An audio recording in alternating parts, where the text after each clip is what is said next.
जय हिंद। बड़ी प्यारे बच्चों, आज हम लोग एक टॉपिक की शुरुआत करने वाले हैं जिसमें आप देख पा रहे हैं कि एक बहुपद है जो क्लास 9th के अंतर्गत भी आता है और 10th में भी इसके यूजेज है।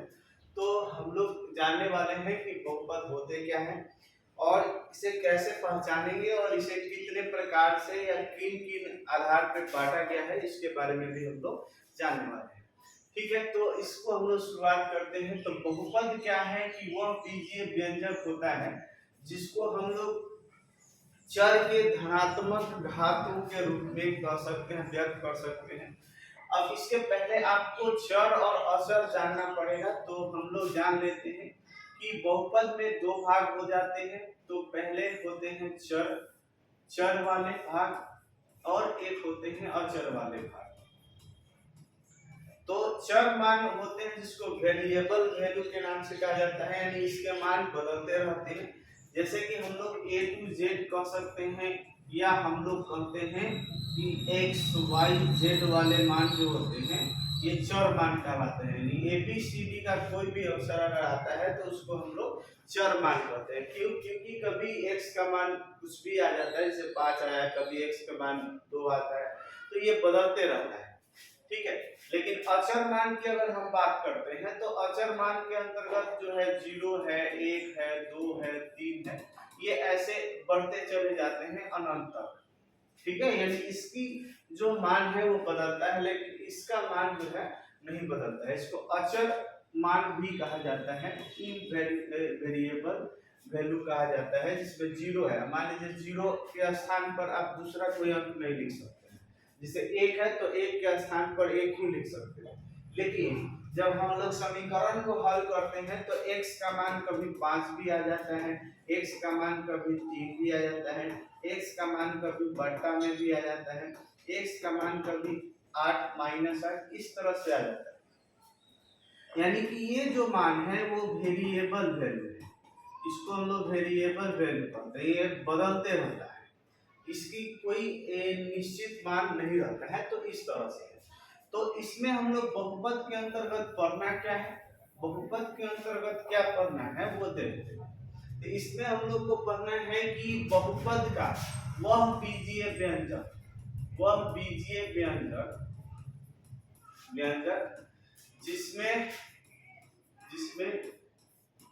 चर का एक पूर्ण घात हो भी कह सकते हैं, पूर्ण घात हो, या दूसरे तरह से कह सकते हैं जिसका चर का धनात्मक घात हो, वही बहुपद कहलाता है। यानी x का पावर जो है आपका 0 भी हो सकता है, x 1 हो सकता है, 2 हो सकता है, 3 हो सकता है, इसी तरह ये x के पावर n तक हो सकता है। ठीक है, लेकिन ये अगर -1 लिख दे, x के पावर -2 लिख दे, x के पावर -3 लिख दे, तो ये हो जाता है बट्टा में, ये हो जाता है बट्टा में। तो ये बट्टा वाला जो मान है, बट्टा वाला जो मान है, इसको हम लोग क्या करते हैं, चर मान के अंतर्गत या बहुपद नहीं कहते हैं, क्योंकि इसका मान जो है धनात्मक नहीं है, यह ऋणात्मक घात वाले है। तो ऋणात्मक घात वाले को जो है हम लोग बहुपद के अंतर्गत नहीं रखते हैं, यानी कि ये बहुपद जो है नहीं है। ठीक है, अब इसको और भी कई तरीके से बांटा गया है, घात के आधार पे और पदों के आधार पे। तो हम लोग दोनों को बारी बारी से देख लेते हैं। ठीक है, तो यहाँ तक हम लोग पढ़ चुके हैं। ठीक है,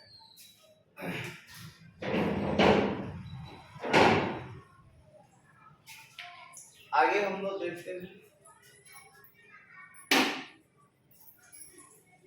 इसको। अब आगे हम लोग अगर बात करते हैं बहुपद, तो जब हम बेस्ड ऑन घात या कह सकते हैं कि पावर के आधार पर अगर हम बात करते हैं, तो बेस्ड ऑन पावर, या आप कह सकते हैं घात के आधार पर, घात के आधार पर। अगर घात के आधार पर बहुपद की अगर बात करते हैं तो इसमें क्या होता है कि किसी भी बहुपद का अधिकतम पावर को देखा जाएगा कि वो कितने पद वाले हैं, कितने पावर वाले हैं। सॉरी, x अगर हमने लिखा x तो ये क्या बहुपद है? तो हाँ ये है, इसके पावर में 1 है। ठीक है, अगर हमने लिखा x + 2 तो ये भी इसका पावर 1 है, तो ये भी बहुपद है। लेकिन अगर x का पावर 2 लिख दें और +3x + 4 लिख दें तो ये भी बहुपद है। ठीक है, अगर x का पावर 3 और 4x² + 6x - 8 आ जाए तो ये भी बहुपद है। लेकिन अब हम लोग बात कर रहे हैं घात की बात, तो घात इसमें 1 है तो इसको हम एक घातीय कहते हैं, एक घातीय कहते हैं, एक घातीय बहुपद। एक घातीय बहुपद को ही हम लोग रैखिक बहुपद के नाम से जानते हैं, रैखिक बहुपद कहते हैं, रैखिक बहुपद कहते हैं। उसके बाद इसका भी वही है, इसमें भी अधिकतम घात 1 है तो ये भी एक घातीय है, ये भी एक घातीय है। ठीक है, उसके बाद इसका अधिकतम घात की अगर हम बात करते हैं, इसकी अगर अधिकतम घात की बात करते हैं, इसकी अधिकतम घात कितना है? 2 है, तो इसको हम लोग बोलते हैं द्विघातीय, द्विघातीय बहुपद, द्विघातीय बहुपद कहते हैं। अब इसमें देखिए अधिकतम घात 3 है, फिर 2 है, फिर 1 है, और यहाँ क्या है? यहाँ पे होता है 0, कुछ नहीं होता है तो क्या होता है? 0 होता है। और हम लोग क्या जानते हैं, किसी भी संख्या का पावर 0 होता है तो इसका मान 1 होता है। ये क्लास 7 का अंतर्गत हम लोग पढ़ चुके हैं। तो आगे हम लोग यहाँ तक क्या जान गए कि इसको हम लोग बोलते हैं त्रिघातीय। ये क्या हो गया? त्रिघातीय बहुपद। ठीक है, अब तो हमने इसमें क्या देखा, तो इस पे हमने घात को टारगेट किया था कि ये घात के हिसाब से कितने घात वाले हैं। ठीक है, तो ये हमने पावर देखकर बता दिया। ठीक है, अब इसके बाद इसी सवाल को अगर हम दूसरे तरीके से देख लें, इसी सवाल को अगर हम दूसरे तरीके से देख लें तो अब कहेगा कि पद के अनुसार बताइए, पद के आधार पर। अगर पद के आधार पर बात करते हैं बहुपद की, तो इसमें पद गिना जाता है, यानी ये कितने भागों में बटे हुए हैं। तो ये तो सिंगल है, तो इसको हम लोग बोलते हैं एक पद या एक पदी बहुपद। ये हो गया। दूसरा है, इसमें 2 पद है तो ये है, उसको द्विपद कहते हैं, द्विपद कहते हैं। ये बहुपद सब में होगा। इसमें कितना है जी? 1 2 3, तो इसमें कितने हो गए? त्रिपद हो गए, त्रिपद हो गए, तो ये 3 पद कहलाएंगे। इसमें 1 2 3 4 ये हो गए, इसको हम लोग कह सकते हैं चतुर्थ पद, चतुर्थ पद कह सकते हैं। इस तरह से हमने बहुपद को क्या देखा कि इसमें हमने देखा कि बहुपद जो है एक घातीय होते हैं जिसके पावर 1 है, 2 पावर है तो द्विघातीय है, 3 पावर है तो 3 घातीय है। घात का मतलब आप समझ पा रहे हैं, घात का मतलब पावर, ये पावर देख के बताना है। अब पद की अगर बात करते हैं तो कितने पद हैं, यानी कितने उसमें आदमी कह सकते हैं, या कोई चीज जो है कितने बार प्लस में जुड़े हैं या कितनी बार माइनस में जुड़े हैं, ये देखना है। तो इसमें 1 2 3, और बहुपद में अधिकांशतर जो है पद जब बढ़ते हैं तो वो क्या होते हैं, वो प्लस के सहायता से ही जुड़ते हैं या माइनस की सहायता से जुड़ते हैं, तब जाके वो बहुपद बनता है। अगर हम 4x + y लिख दें तो ये भी बहुपद है, लेकिन ये इसमें पद एक ही है तो ये 1 है, और इसमें चर जो है 2 है, यानी x और y अलग अलग है तो इसको हम लोग 2 चर में कह सकते हैं। लेकिन ध्यान ये देना है कि कभी भी x + y इस प्रकार आया रहता है तो वो 2 चर बहुपद में आएगा। ठीक है, अगर केवल x आ रहा है सभी के अंतर्गत, सभी के अंतर्गत, तो एक जैसा है तो एक चर वाला बहुपद है। अगर इसमें 2 चर है तो ये 2 चर वाला बहुपद है। तो इसके बारे में भी हम लोग पढ़ेंगे। फिलहाल अभी हम लोग ये जान रहे हैं कि बहुपद एग्जैक्टली होता है। ठीक है, तो यहाँ से हम लोग आगे बढ़ते हैं। तो अगर कोई पूछ दिया जाए कि 5 क्या है, बहुपद है कि नहीं, तो ये भी बहुपद है।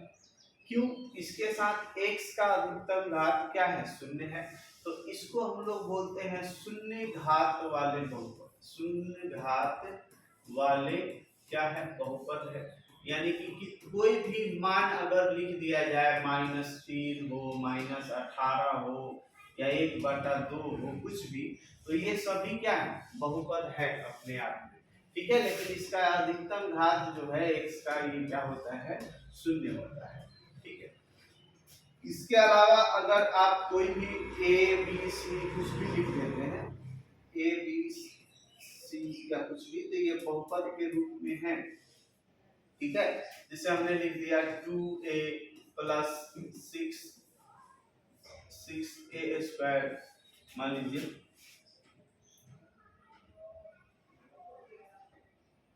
a प्लस के 8, इस प्रकार से अगर दिया जाए तो ये भी क्या है, बहुपद है। और इसका अधिकतम घात 2 है तो ये द्विघात बहुपद है, ठीक है। तो ABCD के अनुसार इसमें बढ़ जाता है, ठीक है। तो आगे हम लोग ये जान रहे हैं, अब इससे रिलेटेड जो है सवाल करने वाले हैं।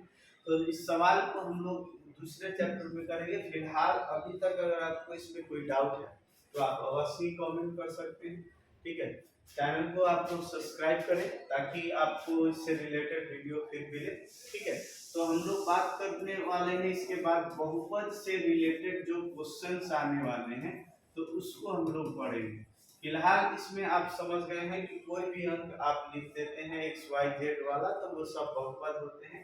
लेकिन ध्यान यही रखना है कि x का जो घात है वो ऋणात्मक नहीं होना चाहिए, ऋणात्मक नहीं होना चाहिए, होना चाहिए। अगर हमने कहा कि √x, तो ये क्या है, बहुपद, ये नहीं है, ठीक है। लेकिन यही अगर हम रूट में x² ऐसे लिख दे तो ये 2 है, निकल जाएगा, तो ये बहुपद है, ये बहुपद है। इस तरह के सवाल आपसे अब कराए जाएंगे। फिलहाल हम लोग यहाँ तक रखते हैं।